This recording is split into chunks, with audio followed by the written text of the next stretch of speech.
महाराष्ट्राचे मान सन्मान आणि अभिमान स्वराज्य संस्थापक रयतेचे राज्य छत्रपती शिवाजी महाराज, बहुजनांचे नायक महात्मा ज्योतिबा फुले, माई सावित्रीबाई, माई फातिमा शेख, भाई उस्मान शेख, लिजिट साहेब आणि गफ्फार मुन्शी बेग. कारण माई सावित्रीची एक कविता आहे की नसते जर लिजिट आणि गफ्फार साहेब तर ज्योतिराव महात्मा ज्योतिबा फुले झाले नसते. आमच्या सगळ्या महापुरुषांच्या विकासामध्ये, घडण्यामध्ये, जडणघडणीमध्ये सर्व बहुजन समाजाचा मोठा योगदान राहिलेला आहे. म्हणून या सगळ्या महामानवांना अभिवादन करतो. आणि समता केवळ शब्द नाही आहे. समता म्हणायची, जाती हटल्या पाहिजे असं म्हणायचं, पण नीट अंतर ठेवायचं. जाती हटवा मूवमेंट चालवायची, पण वर्ण साबित ठेवून शूद्रांचा वर्ण कायम ठेवायचा.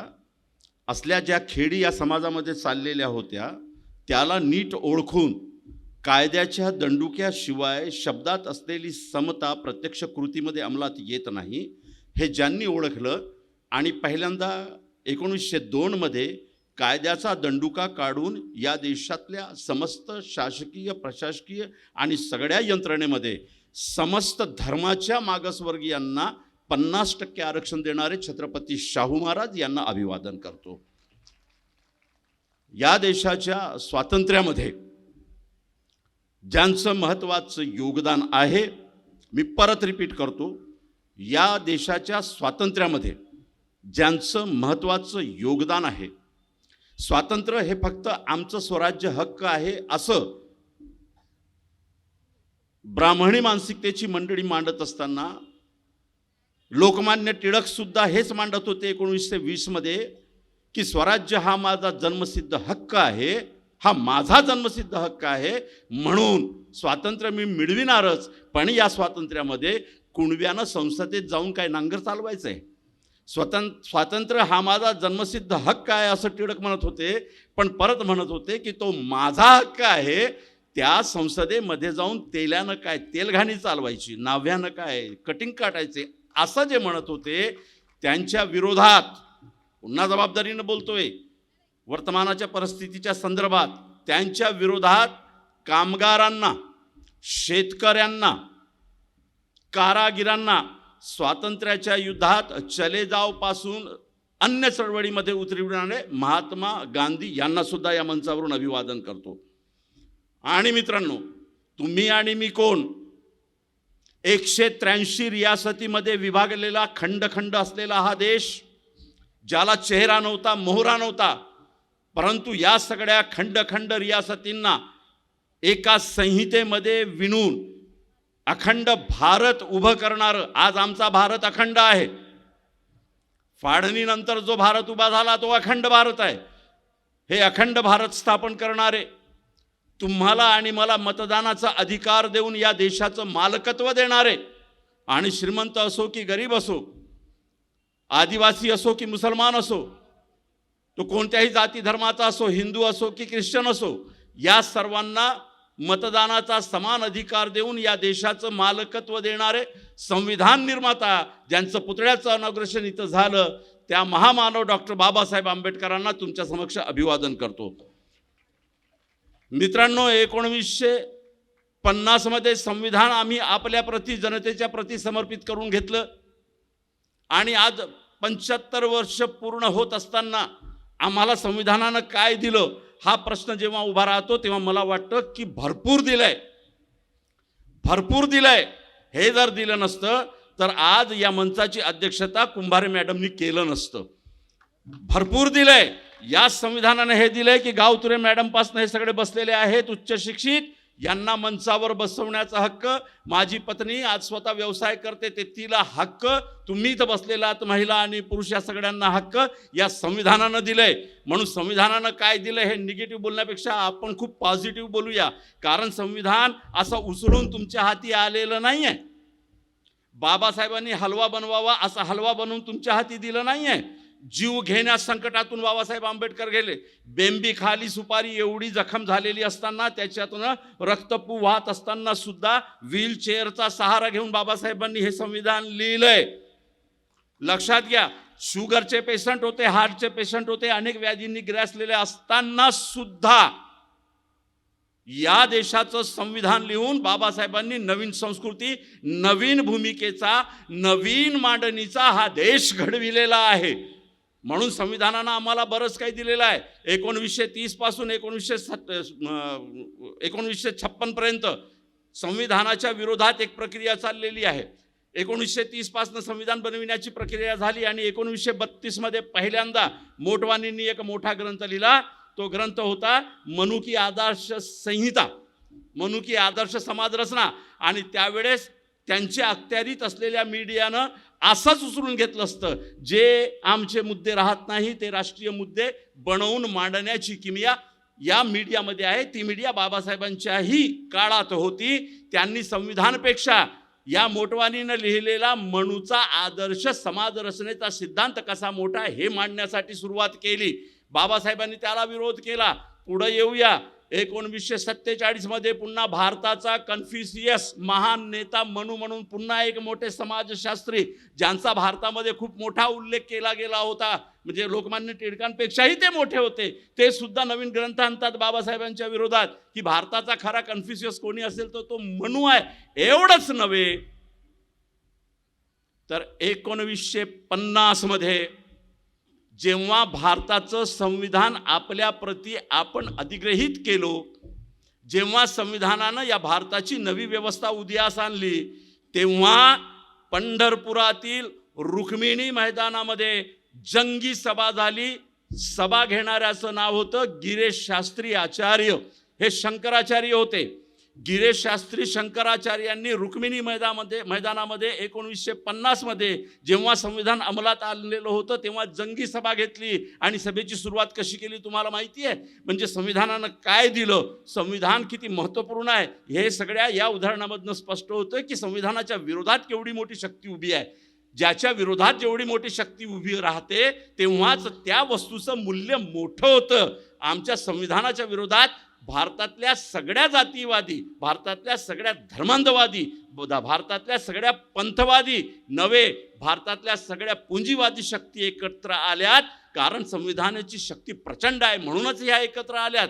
1950 मध्ये गिरीश शास्त्री रुक्मिणी मैदानात मोठ्या जाहीर सभेमध्ये बोलतायत की आम्ही ऐकलंय की भारताचा एक नवीन संविधान आलेला आहे. काय मांडणी करतायत गिरीश शास्त्री आचार्य शंकराचार्य? आम्ही ऐकलंय की एक नवीन संविधान भारतात आलेलं आहे, पण आम्ही ते संविधान कदापिही मानणार नाही. आम्हाला ते संविधान मंजूर नाही, कारण आमच्याकडे आधीच एक संविधान आहे. नीट लक्षात घ्या, आमच्याकडे आधीच एक संविधान आहे आणि तो संविधान म्हणजे मनूचं संविधान आहे. म्हणून आम्ही हे संविधान मानणारच नाही. 1950 मध्ये जी गोष्ट झाली, 2014 नंतर 2023 पर्यंत ती गोष्ट सतत रेटल्या जात आहे. म्हणजे सांस्कृतिक युद्ध या संविधानानं कसं उभं केलं हे आपण नीट समजून घेतलं पाहिजे. संविधानाचं सांस्कृतिक युद्ध हे बौद्धांचं नाही, संविधानाचं सांस्कृतिक युद्ध हे मुसलमानांचं नाही, संविधानाचं सांस्कृतिक युद्ध हे ओबीसींचं नाही, संविधानाचं सांस्कृतिक युद्ध हे 18 पगड जातींचं नाही, ख्रिश्चनांचं नाही. संविधानाचा सांस्कृतिक युद्ध मनुवादी व्यवस्थेशी या देशाच्या लोकांचं युद्ध आहे, भारतीयत्वाचं युद्ध आहे. नीट लक्षात घ्या. जर हे युद्ध आम्ही हारलो तर काय गमावू? भारतीयत्व गमावू. बाबासाहेबांनी 18 रोगांशी झगडत जे भारतीयत्व आम्हाला दिलं, त्या भारतीयत्वाचा युद्धच मुळात मनुवादी संस्कृतीशी आहे, मनुवादी व्यवस्थेशी आहे. ते आपण हरलो तर आपण आपलं भारतीयत्व गमावणार, हे नीट लक्षात घ्या. पुढे एका पत्रकारानं त्या गिरीश शास्त्रीला विचारलं की काय हो, बाबासाहेबांना तुम्ही पाहिलंय काय? गिरीश शास्त्री म्हणतात की नाही पाहिलंय. कधी भेटलंय काय? नाही भेटलंय. बाबा साहब कितने पढ़े हैं आपको पता है क्या? नहीं पढ़े हैं. तेव्हा पत्रकार म्हणतो की जगातल्या मूठभर बुद्धिवंतांमध्ये बाबासाहेबांचा मोठा मान आहे. तेव्हा गिरीश शास्त्री काय बोलला? नीट लक्षात घ्या. भारतीयत्वापुढे काय दिलं बाबासाहेबांनी? नुसतं संविधान दिलं नाही, हा देश आमचा आहे म्हणून, भारत म्हणून तुमची आयडेंटिटी दिली. आज जावेद पाशा एवढ्या प्रखरपणे RSS आणि त्याच्या सगळ्या संघटनांच्या विरोधात याच्यासाठी बोलू शकतो की ही बोलण्याची भारतीय माणूस म्हणून जी शक्ती आहे ती मला संविधानानं दिली म्हणून मी बोलतो. मुसलमान म्हणून मी बोलू शकत नाही. मुसलमान म्हणून बोललो की माझे पानसरे करशील, मुसलमान म्हणून बोललो की माझा दाभोलकर करतील, मुसलमान बोललो की मला मारतील. मी भारतीय म्हणून बोलत असताना मारायला 3दा विचार करावा लागतो. ही आयडेंटिटी संविधानानं आणि बाबासाहेबांनी दिली आहे, नीट लक्षात घ्या. म्हणून संस्कृतीच्या विरोधात उभं राहत असताना बौद्ध म्हणून उभं राहिलोत की आपण हरलोत. मुसलमानांना ओरडून सांगतो आम्ही, तुम्ही मुसलमान म्हणून उभे राहिले की तुम्ही मेलात. धार्मिक आयडेंटिटीनं या व्यवस्थेशी भांडत असाल तर त्यांची धार्मिक आयडेंटिटी मोठी ठरते. म्हणून आपल्याकडे त्यांच्यापेक्षा प्रचंड विस्तृत असलेली आयडेंटिटी बाबासाहेबांनी दिली आणि ती आहे भारतीयत्वाची. या आयडेंटिटीला नीट पकडून ठेवा, कारण ही संविधानाची आयडेंटिटी आहे. काय बोलले गिरी महाराज? जगातल्या मूठभर बुद्धिवंतांपैकी बाबासाहेब आंबेडकर सर्वात उच्च असे बुद्धिवंत आहेत. तेव्हा गिरीश शास्त्री आचार्य रुक्मिणी मैदानात बोलतात पंढरपूरला. नीट सांस्कृतिक युद्ध लक्षात घ्या. हमें इससे कोई लेना देना नहीं है कि बाबा साहब कितने बुद्धिवंत है और कितने पढ़े हुए हैं. काय उदाहरण दिलं? जिस तरह दूध किसी गटर से बह के आते हुए गंदा हो जाता है, वो किसी भी पूजा के काम में नहीं आता, उसी तरह हम इन्हें देखते हैं. काय मांडणी केली गिरीश शास्त्रीने? टाळ्या वाजवल्या त्यावेळेस. आत्ता व्हिडिओवरती ज्या बाबाचा फोटो चाललाय, ज्या बाबाचा व्हिडिओ चाललाय, बसलेले आहेत भैताड लोक आणि बाबा म्हणतायत की हिंदू राष्ट्र बनाना है, संविधान को हटाना है. लोक टाळ्या वाजवतात. त्या बाबाला हे बोलण्याची स्वातंत्र्य सुद्धा माझ्या बाबासाहेबांच्या या संविधानानं दिलं, हे तो लक्षात घेत नाही. आज जो कोकाटून तू संविधानाच्या विरोधात, अरे कितना दिलदार है मेरा बाबा साहब और कितना दिलदार है संविधान, की आमच्या विरोधात बोलण्याची सुद्धा मुभा तुला देतो. पण तुमच्या विरोधात बोलण्याची जेव्हा आम्ही ह्या स्वातंत्र्याचा उपभोग घेतो तुम्ही तेव्हा पानसरे करता, आमचा तुम्ही दाभोलकर करता, गौरी लंकेश करता, कलबुर्गी करता. हो, हे सर्व केल्याशिवाय भारतीयत्व जागृत होत नाही. बलिदानाशिवाय कोणतीही वस्तू ठोसपणे उभी होत नाही, हे नीट लक्षात घ्या. म्हणून या देशामध्ये जे युद्ध आहे ते सांस्कृतिक युद्ध आहे. बाबासाहेबांनी संविधानाच्या रूपानं नवी संस्कृती दिली. काय काय दिलं? स्वातंत्र्य हा मूलमंत्र दिला. कशाचं स्वातंत्र्य? ज्या बाबासाहेबांना शाळेत सुद्धा बसू दिल्या जात नव्हतं, शाळेच्या बाहेर ज्यांनी बसून शिक्षण केलं, त्या बाबासाहेबांच्या संविधानानं तुम्हाला हे स्वातंत्र्य दिलं की आज महाराजांकडे असंख्य कॉलेजेस आहेत, मादगी साहेबांकडे असंख्य कॉलेजेस आहेत, बुरट साहेबांकडे असंख्य कॉलेजेस आहेत, आदिवासींकडेही कॉलेजेस आहेत, मुसलमानांकडेही कॉलेजेस आहेत. अरे संविधान नसतं तर तुम्हाला फक्त या मनुवाद्यांच्या गुरुकुलमध्ये त्यांची संस्कृती शिकावी लागली असती. आज तुम्हाला शैक्षणिक संस्था उघडण्याचं स्वातंत्र्य या संविधानानं दिलंय. अरे केवढी मोठी लढाईची एक एक म्हणजे कप्प्यामध्ये बंद असलेली क्रांती बाबासाहेबांनी उघडली. अरे कालपर्यंत तुम्हाला मनुस्मृतीच्या अधीन असताना संपत्ती ठेवण्याचा अधिकार नव्हतं. आज सगळ्या समाजाकडे त्यांच्या पतसंस्था आहेत, सगळ्या समाजाकडे त्यांच्या बँका आहेत की नाही? मुसलमानांकडे आहे, बौद्धांकडे आहे, आदिवासींकडे आहे. अरे कुणी दिलं ही तुम्हाला ही आर्थिक व्यवस्थेची एवढी मोठी झेप? जर संविधान नसतं तर तुम्ही पतसंस्था सुद्धा उघडू शकले नसते. जर संविधान नसतं तर तुम्ही कॉलेजेस सुद्धा उघडू शकले नसते. बाबासाहेबांनी नीट मांडणी केली. आम्ही कुठंतरी कमी पडतो आहोत का, यावरतीही चिंतन होणं आवश्यक आहे. आमच्याकडे कॉलेजेस आहेत, काय दर्जाचे आहेत? नीट लक्षात घ्या. शाळा बंद होत आहेत, ओके. शाळा चालवायला आता पंतोजी नाहीत ना. महात्मा फुले म्हणाले होते की शाळेमधनं ओबीसीचा 18 पगड जातीचा अस्पृश्याचा मुलगा पळून जावा, या पद्धतीचं शिक्षण आणि या पद्धतीचं वर्तन पंतोजी देत आहेत. म्हणून पंतोजीला खारीज करून 18 पगड जातीची माणसं शिक्षणात आली पाहिजे. ज्या कारणास्तव 18 पगड जातीची पोरं मन लावून शिकली पाहिजे. नगर परिषदेच्या शाळा बंद होत आहेत तर शिक्षक कोण आहेत? जरा चिंतन करा. पंतोजी तर नाहीत ना, कोण आहेत? आणि जिल्हा परिषदेच्या शाळा बंद होत आहेत तर तिथं मेजॉरिटीमध्ये सत्तेत कोण बसलाय? कोण बसलाय? म्हणून भांडत असताना आत्मावलोकन सुद्धा झालं पाहिजे. आत्मावलोकन होणार नसेल तर नुसतं तोंडानं भांडत राहून ते सगळं ते करतील जे त्यांना करायचं आहे. म्हणून बाबासाहेबांचा संविधान नीट समजून घेण्याची गरज आहे की काय काय देतो हे संविधान.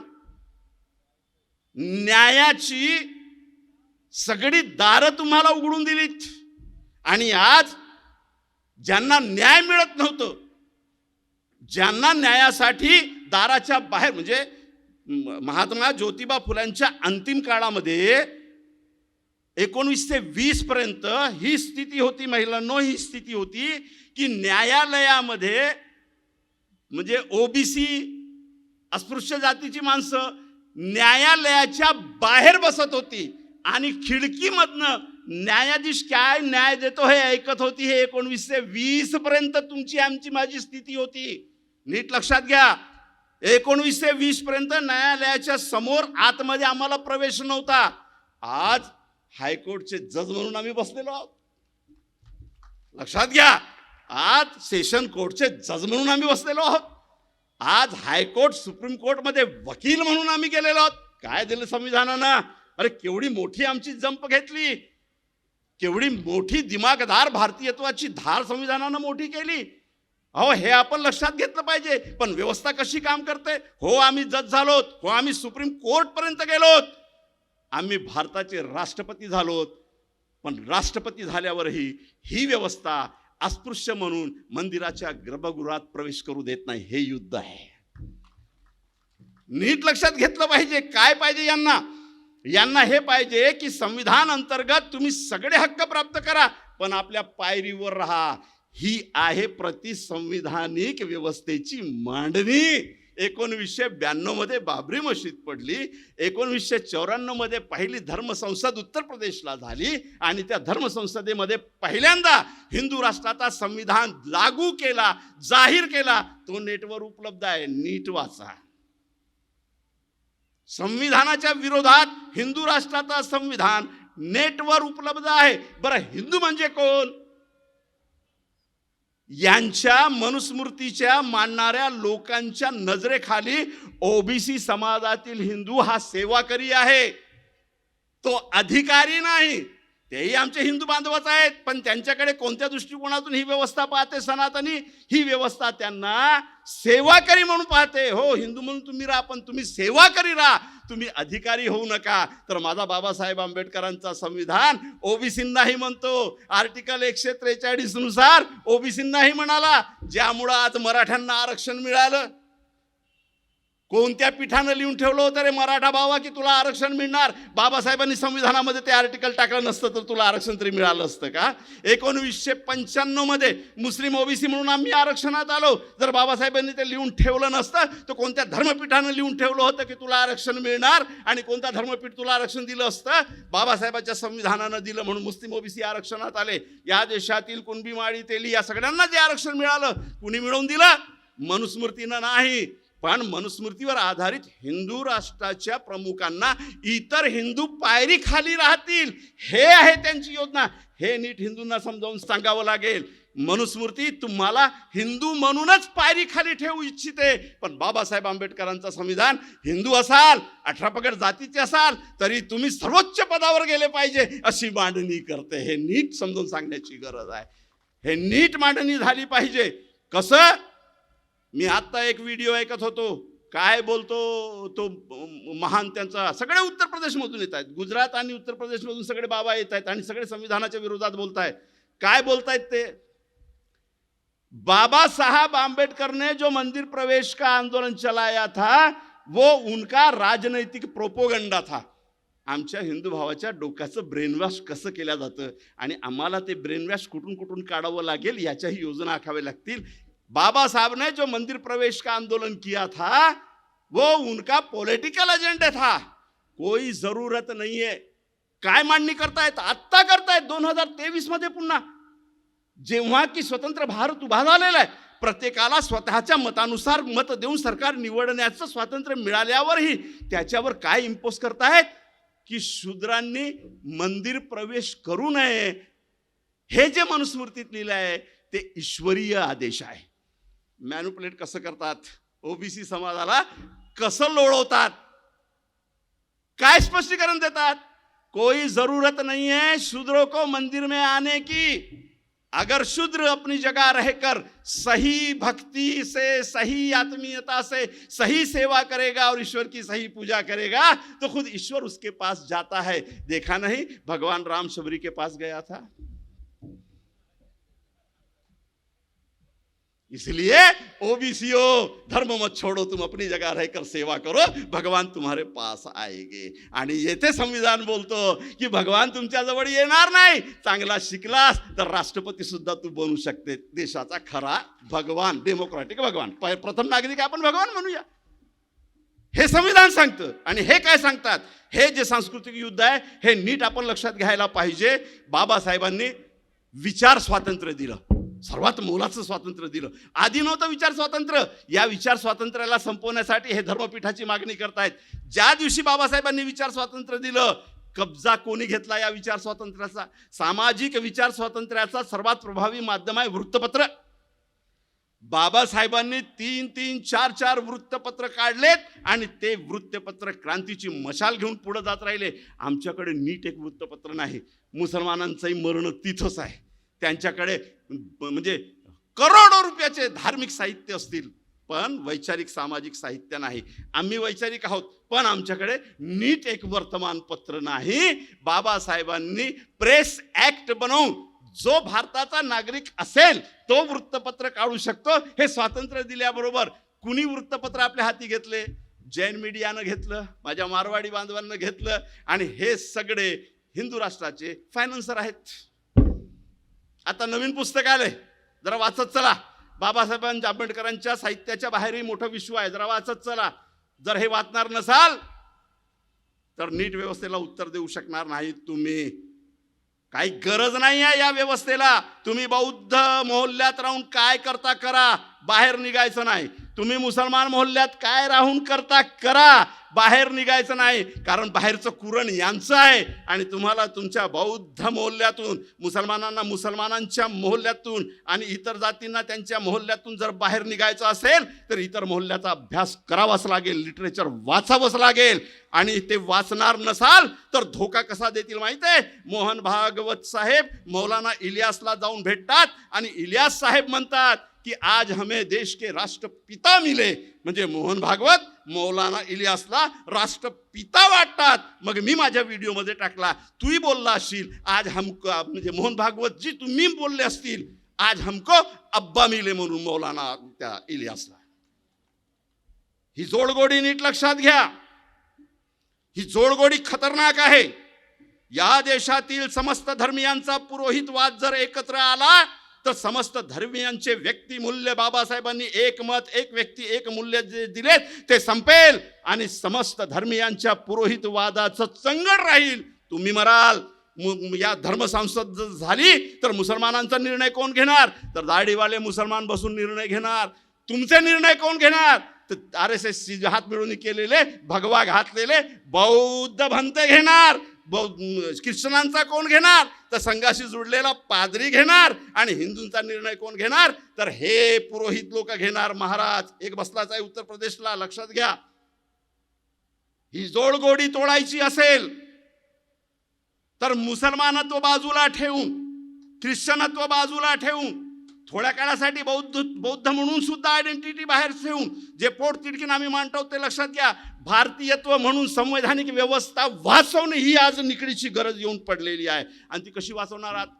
2024 पुढे आले, तहसील ऑफिसमध्ये पुतळा बसला।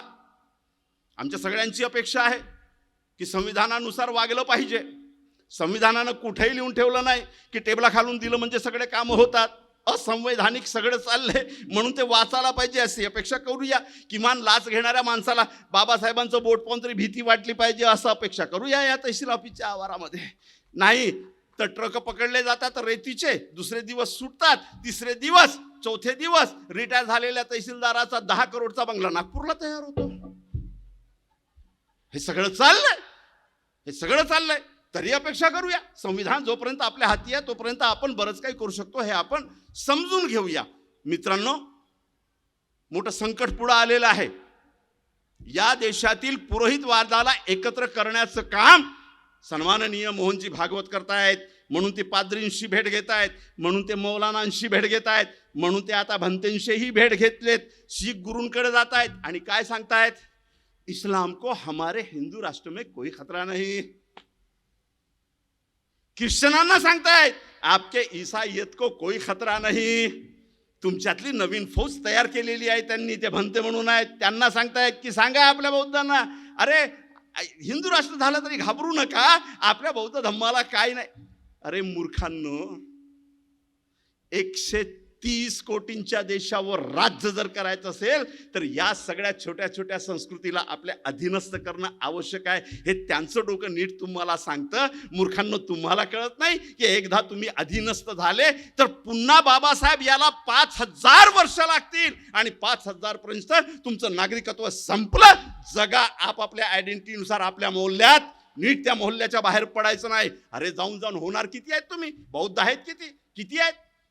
मुसलमान 12%, बौद्ध काढले तर 3-4%, ख्रिश्चन काढले तर 2%. हो ना, 20% देऊन दिलं एक एक कप्पा, राहा सुखानं. 80% भाग या हिंदू राष्ट्राच्या नावानं आपल्या गळ्यात घालतील. बिल्किस बानोचं उदाहरण काढलं. काय आहे बिल्किस बानो प्रकरण? बिल्किस बानो प्रकरण हिंदू राष्ट्राचं मॉडेलचं प्रायोगिक आहे. सोडलं 7 लोकांना जिवंत मारणाऱ्या, बलात्कार करणाऱ्या त्या लोकांना, एका 8 वर्षाच्या पोरीला पाय पकडून भिंतीवर आपटून मारलं. सुप्रीम कोर्टानं आजीवन तुम्हाला सजा दिली. गुजरातची सरकार, जी हिंदुत्ववादी सरकार म्हणून आहे, संविधानाच्या विरोधात जाऊन म्हणतं, त्या कमिटीचा भाजपाचा एक आमदार म्हणतो, ये ब्राह्मण संस्कारी थे इसलिए हमने इनको छोड़ा. प्रतिन्याय व्यवस्था उभी केली यांनी. मॉब लिंचिंग मध्ये मारून टाका. अरे 10-15 मुसलमानांना मारलं की बौद्धांना तोंडत नसतं बोलायचं, हेही वास्तविकता समजून घ्या. काय तुम्ही लढण्याच्या गोष्टी करता? म्हणून एक लक्षात घ्या, संविधानानं आम्हाला खूप काही दिलंय, जे नव्हतं ते दिलंय आम्हाला संविधानानं. म्हणून जे आपल्याला मिळालं ते नीट आपण समजून घेतलं पाहिजे आणि संविधानाच्या रक्षणासाठी आपण यायला पाहिजे. 2024चं मैदान आपल्या पुढं आहे. ही व्यवस्था कशी काम करते ही अंतिमरित्या सांगतो आणि आपली विदाई घेतो. मित्रांनो,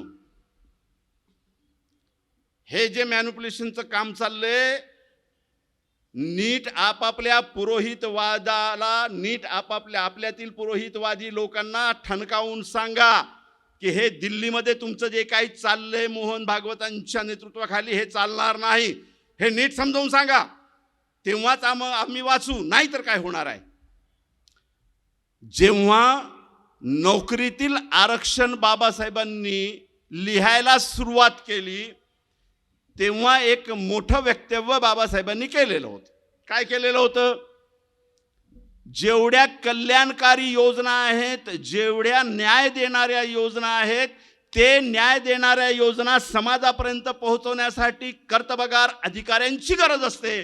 म्हणून मी आरक्षणाची तरतूद केलेली आहे, जेणेकरून आरक्षण का मिळालं, किती अत्याचारातून आम्ही आरक्षणाच्या भूमिकेतून पदावर जात आहोत, याची भूमिका आरक्षणातून गेलेल्या प्रत्येक अधिकाऱ्याला राहील आणि तो उच्च पदावर गेल्यानंतर आपली जबाबदारी पूर्ण करून लोकांपर्यंत योजना पोहोचवेल, राबवेल आणि न्याय देईल. म्हणून मी आरक्षणातून प्रशासनामध्ये एक कोटा जावा याची आखणी करतायत. फक्त मिळावं म्हणून नव्हे, तर कल्याणकारी कार्य लोकांपर्यंत पोहोचावे म्हणून. ही नोकऱ्यांमधली आरक्षणाची तरतूद बाबासाहेबांची. आता पॉलिटिकल आरक्षणाच्या बाबतीत बाबासाहेब काय बोलले होते, बस हे सांगतो आणि आपली रजा घेतो. काय बोलले होते बाबासाहेब आंबेडकर? बाबासाहेब आंबेडकर पॉलिटिकल आरक्षण बद्दल हे बोललेले होते की जेवढं संविधान दिलंय तेवढं ठीक आहे, परंतु या देशातील धर्मांध शक्ती, जातीवादी शक्ती, पुंजीवादी शक्ती, सांप्रदायिक शक्ती उद्या मतांचं बाजार मांडतील आणि त्या भरोशावर संसदेत जातील, विधानसभेत जातील आणि एकदा हे तिथं गेलेत की ते तिथून असले कायदे बनवतील की तुमची कल्याणकारी योजना, संविधानानं दिलेलं सगळं स्वातंत्र्य हे आपसुकच माग हटत जाईल. तुम्हाला पत्ताही लागणार नाही आणि संविधानाच्या चौकटीमध्येच ते कायदे निर्माण करून तुमच्या डोक्यावर बसतील आणि लोकशाहीला धोका उत्पन्न करतील. आमचे लोक मोठे भावनिक, ए बाबा साहब आंबेडकर के संविधान को हाथ लगाया तो सर काट डालेंगे, ए बाबा साहब आंबेडकर के संविधान को हाथ लगाया तो हात छाट डालेंगे, आणि वाट बघत बसतात की केव्हा बाबासाहेबांचं संविधान बदलतील. नाही, ते बाबासाहेब आंबेडकरांचा संविधान बदलू शकत नाही. याच्यात आनंद मानण्याची गरज नाही, कारण संविधान बदलण्यासाठी या देशातील 1/3 असेंब्लीची मंजुरी पाहिजे, जे सध्या त्यांच्याकडे नाही. म्हणून ते संविधान बदलणार नाही. पण ते थांबलेत का? आता इथं बाबासाहेबांच्या पॉलिटिकल आरक्षणाबद्दल मांडणी करतो. ते थांबलेत का? अरे नाही बदललं संविधान, खाजगीकरण करून तुमच्या नोकऱ्यातलं आरक्षण काढून घेतलं, तुम्ही बोलू शकत नाही. अरे नाही बदललं त्यांनी संविधान, सगळ्या बँकिंगचं प्रायव्हेटायझेशन करून टाकलं, संविधान नाही बदललं. अरे नाही बदललं संविधान, संविधानाच्या अंतर्गतच नीट 2021ची नवीन शैक्षणिक धोरण आणलं, तुमचं बेसिक एज्युकेशन रद्द करून टाकलं. काहीच बदललं नाही त्यांनी. संविधान न बदलता फक्त मोदी साहेब निर्णय घेतील आणि त्यांचा निर्णय अंतिम राहील, असं असंवैधानिक संस्कृतीचं गठनच करून टाकलंय. आता संविधान बदलणारा त्याची वाट पाहता का? नाही बदलणार. तरी पण नवीन कायदे आणण्यासाठी 2 कृत्या कराव्या लागतात. एक, संसदेमध्ये प्रस्ताव मांडून चर्चा घेऊन कायद्याच्या दृष्टीनं त्याची चर्चा घडवून आणून मतदानानं बहुमतानं कायदा करावा लागतो. दुसरा अमेंडमेंट करून अध्यादेश काढून गंमत अशी की 2014 पासनं 2023 पर्यंत एकही कायदा संसदेत चर्चेस न येता, एकही कायदा लोकांच्या चर्चेसाठी पब्लिक डोमेन मध्ये न टाकता 122 कायदे पारित झालेत, लागू झालेत. म्हणून बाबासाहेब आंबेडकरांनी पॉलिटिकल रिझर्वेशन बद्दल जे सांगितलं होतं ते सांगतो आणि आपली रजा घेतो. ते बोलले होते की मी जी लोकशाही दिली, ज्याचं अंतिम निर्णयाचं क्षेत्र संसद आहे, तिथं हे लोक जाऊन अशी गडबड करतील याचा मला पूर्णपणे अभ्यास आहे. म्हणून मी पॉलिटिकल आरक्षणची तरतूद केलेली आहे. आरक्षणातून गेलेला एससी असो, आरक्षणातून गेलेला एनटी विजेचा माणूस असो, किंवा वर्तमानात आरक्षणातून गेलेला ओबीसीचा माणूस असो, या आरक्षणातून गेलेल्या संसदांची, खासदारांची आणि आमदारांची संख्या मी एवढी नेमून ठेवली की यांच्या संमतीशिवाय कोणताही कायदा कोणत्याही सरकारला, मग मुसोलिनी आणि हिटलर बसू देत, पारितच करता येणार नाही. टाळ्या पारित झाले याच्यावर वाजवता की कशावर वाजवता? कारण 360 भाजपाच्या खासदारांमध्ये साहेब 160 खासदार आरक्षणातून निवडून गेलेले आहेत. मुसलमानांकडे पाहू नका, नाहीच आहेत, एक पण नाही.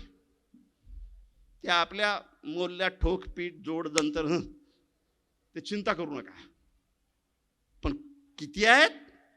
160 खासदार बाबासाहेबांच्या विचारानं, महात्मा ज्योतिबा फुले बाबासाहेब यांच्या क्रांती तत्वानं उभे राहिलेल्या आरक्षणातून गेलेले आहेत. धोका नीट ओळखा. जरी ते आरक्षणातून गेलेत तरी ज्याप्रमाणे मोहनजी मौलाना इलियासला हमारा डीएनए हे एक आहे म्हणतात, यांचा डीएनए तसाच एक आहे का? चिंता करा. जर 2024 मध्ये चुकलात, कसं करायचं हे सोडतो, ते चर्चा करा. पण 2024 मध्ये जर चुकलात तर केवळ प्रस्तावना वाचत राहाल, सगळं खाजगीत जाईल. जिल्हा परिषदचे सगळे दवाखाने खाजगीत काढण्याचा अमेंडमेंट येतो आहे. पोलीस स्टेशन उद्या खाजगीत जाणार नाही याची गॅरंटी नाही. 8 वर्ष मिलिटरीची ट्रेनिंग घेतलेले 8 वर्षामध्ये 7.5 कोटी तरुण होत आहेत. बौद्धांनो, गंमत नाहीये. किती? 7.5 कोटी लोक तरुण जे विशीतले असतील आणि जेव्हा रिटायर होतील 8 वर्षात, किती वर्षाचे असतील? 28 वर्षाचे, तर तरुण रक्त असेल, सरकारच्या पैशानं तयार झालेलं मिलिटरी पर्सनॅलिटी असेल, सगळे शस्त्र चालवता येतील, आणि 8 वर्षानंतर ते रिटायर झाल्यानंतर कुठं जाणार हा प्रश्न जेव्हा विचारला तर भाजपाचे अध्यक्ष म्हणाले की आमच्या सगळ्या कार्यालयामध्ये त्यांना ठेवू. संकट काय आहे नीट ओळखा. कळतंय संकट काय आहे? कळतंय? पुष्यमित्र शुंगानं असंच नव्हतं मारलं रे तुमच्या नेत्याला. बृहदत्ताला मारलं ना, गल्लीत नेऊन मारलं की बारमध्ये नेऊन मारलं? अरे मिलिटरी संचालन होत असताना गादीवरून ओढून मारलं. पुष्यमित्र शुंगानं डोकं उडवलं. सम्राट कोण? बौद्ध. मिलिटरी कुणाची? बौद्धाची. कमांडर कोण? सगळे बौद्ध. प्रशासकीय यंत्रणा कुणाची? सगळी बौद्धांची. मग एक बौद्ध नसलेला पुष्यमित्र शुंग जो सोमवंशीय ब्राह्मण होता, त्यांना गादीवरून खेचून तुमच्या शेवटच्या सम्राटाला मारलं. मिलिटरीनं विद्रोह का नाही केला? चिंतन करा. उद्याला 2024 मध्ये जर आम्ही चुकलो आणि संपूर्ण बहुमतामध्ये हे आले तर बृहदत्ताच्या पेक्षा वाईट आमची अवस्था होणार नाही. म्हणून 2024चं युद्ध जे संवैधानिक युद्ध आहे, जे मतदानाचं युद्ध आहे, ते नीट लढा. आपली रजा घेतो. आपण इथं बोलायला दिलात म्हणून आपले सगळे आणि नवबद्ध स्मारक बौद्ध समितीचे सगळ्यांचे आभार मानतो. आमचे नागेश भाऊचे आभार मानतो. जर मला नाशिकला जायचं नसतं तर अजून काही मांडणी केली असती. जेवढी केली तेवढं गोड मानून घ्या आणि रजा घ्या. जय भीम. अस्सलाम वालेकुम. नमस्कार.